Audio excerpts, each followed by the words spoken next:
নমস্কার বন্ধুরা, পারমিতার খানা খাজানার নতুন আর এক পর্বে আপনাদের সকলকে স্বাগত জানাই।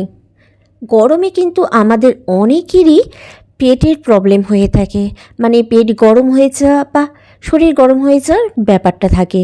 যদি এরকম কিছু ঘটে থাকে তাহলে বাড়িতে যদি কয়েকদিন এই লস্যি বা শরবতটা বানিয়ে খান তাহলে কিন্তু সেসব প্রবলেম থেকে উপকার পাবেন। তাহলে চলুন ঝটপট দেখে নেওয়া যাক আজকের দইয়ের এই লস্যি বা শরবতের রেসিপিটা। আশা করছি আপনাদের ভালো লাগবে। আর যদি ভালো লেগে থাকে তাহলে অবশ্যই একটা লাইক শেয়ার করে দিতে হবে।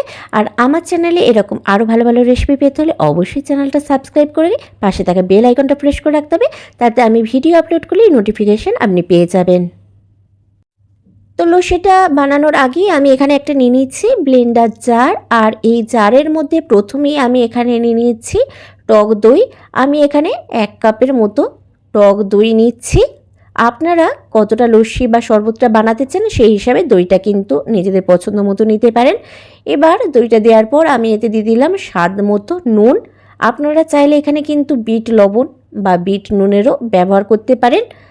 এবার এর মধ্যে দিয়ে দিচ্ছি আমি স্বাদ মতো চিনি। আমি এখানে 3 টিস্পুনের মতো চিনি দিচ্ছি। চিনিটা আপনারা নিজেদের পছন্দ মতো কম বেশি করতে পারেন। এবার এই সব কিছু উপকরণ দিয়ে আমি একবার গ্রাইন্ডার জারের মধ্যে রেখে গ্রাইন্ড করে নেব।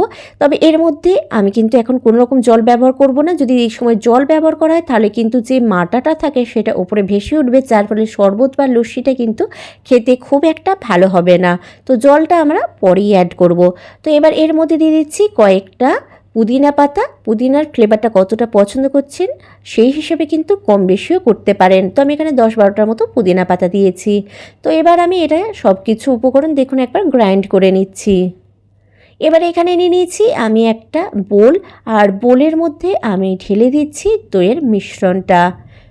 আপনারা যদি এই রকম গাঢ় লস্যি বা শরবত পছন্দ করেন তাহলে এর মধ্যে কোনো রকম জল ব্যবহার না করলেও হবে, কিন্তু আমি যে গ্রাইন্ডার জারের মধ্যে গ্রাইন্ড করেছিলাম সেটার মধ্যে একটু জল নিয়ে সেই সামান্য পরিমাণ জল দিয়ে দিলাম, দিয়ে ভালোভাবে একবার মিশিয়ে নিলাম।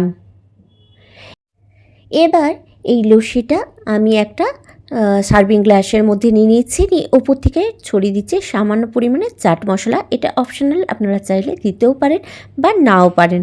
তো দেখুন আমাদের কিন্তু মিন্ট লস্যি বা মিন্ট শরবত একদম রেডি হয়ে গেছে। তো রেসিপিটা কেমন লাগলো অবশ্যই কমেন্ট করে জানাবেন। আর বাড়িতে অবশ্যই এটা বানিয়ে খেয়ে দেখবেন, পেটের সমস্যা কিন্তু সমাধান হয়ে যাবে।